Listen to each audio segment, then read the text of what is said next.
एक गांव में एक बुढ़िया माई और उसका बेटा रहता था। बेटा गांव की गायें चराकर घर का खर्चा चलाता। उसकी माँ चौथ माता का व्रत करती थी। वह भादुड़ी चौथ को चूरमे के 5 लड्डू बनाती। इनमें से एक चौथ माता को चढ़ाती, एक गणेश जी महाराज को चढ़ाती, एक हाथ का निकाल कर दान करती, एक बेटे को खिलाती और एक खुद खाती।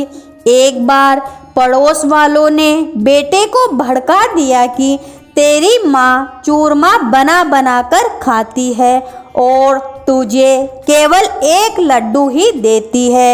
लड़का यह सुनकर भड़क गया कि माँ तो चूरमा खाती है और मुझे सिर्फ 1 लड्डू देती है, बाकी ठंडी रोटियां खिलाती है। उसने माँ से कहा, ठंडी रोटी खाकर मेरे से गायें नहीं चराई जाती, इसलिए तुम चौथ माता का व्रत करना छोड़ दो। इस पर माँ ने कहा कि बेटा, मैं तो चौथ का व्रत तेरी सुख शांति के लिए ही करती हूँ। मैं चौथ माता का व्रत नहीं छोड़ सकती। तो बेटा विदेश जाने लगा। माँ बोली, बेटा यदि तू विदेश ही जा रहा है तो यह चौथ माता की आंखें अपने साथ रख ले। यदि तेरे पर कोई संकट आवे तो चौथ माता का नाम लेकर इन्हें पूर देना, तेरा संकट टल जाएगा। लड़का उन आंखों को लेकर विदेश के लिए चल पड़ा। रास्ते में एक नदी आई।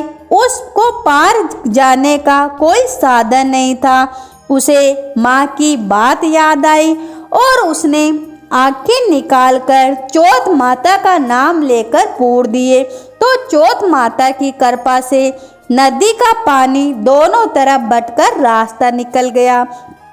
आगे उसे एक भयंकर जंगल से गुजरना पड़ा तो वहाँ रास्ता भटक गया। उसने वहाँ भी आके पूर कर कहा कि हे चौथ माता, तू सच्ची है तो मुझे रास्ता दिखा। इतना कहते ही उसे रास्ता मिल गया।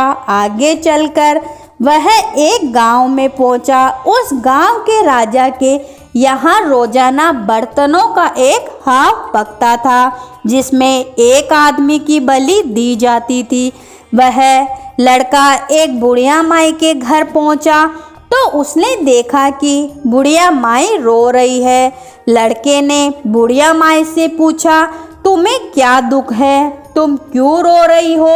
बुढ़िया माई बोली, मेरे एक ही बेटा है और कल राजा उसकी बलि चढ़ाएगा। इस पर लड़का बोला, माँ घबरा मत, तेरे बेटे के बदले तुम मुझे भेज देना। तुम मुझे भरपेट भोजन करा दे। भोजन करके बुढ़िया माई ने अपने लड़के की जगह उसको सुला दिया। दूसरे दिन राजा का बुलावा आया तो बुढ़िया ने उस लड़के को भेज दिया। राजा के नौकर उसे ले जाकर हाव में चुनने लगे तो वह आका पूर कर जल का कलश लेकर बैठ गया और बोला कि हे चौथ माता, तू मेरा संकट टालना। हाव चुनकर आग लगा दी गई। महीने भर में पकने वाला हाव एक ही दिन में पक गया। यह जानकर राजा को बड़ा आश्चर्य हुआ। राजा खुद देखने आया और नौकरों को हाव के कलश को उतारने को कहा। नौकर कलश उतारने लगे तो अंदर से आवाज आई, बर्तन धीरे उतारना। आवाज सुनकर सभी आश्चर्य में पड़ गए। बर्तन हटाकर उसे निकाला और पूछा, भाई तुम कौन हो? तब उसने कहा, मैं वही आदमी हूँ जिसको आपने हाव में चुन लिया था। राजा ने पूछा, तुम कैसे बचे? तो उसने कहा, मेरी माँ चौथ माता का व्रत करती है, मुझे चौथ माता ने ही बचाया है।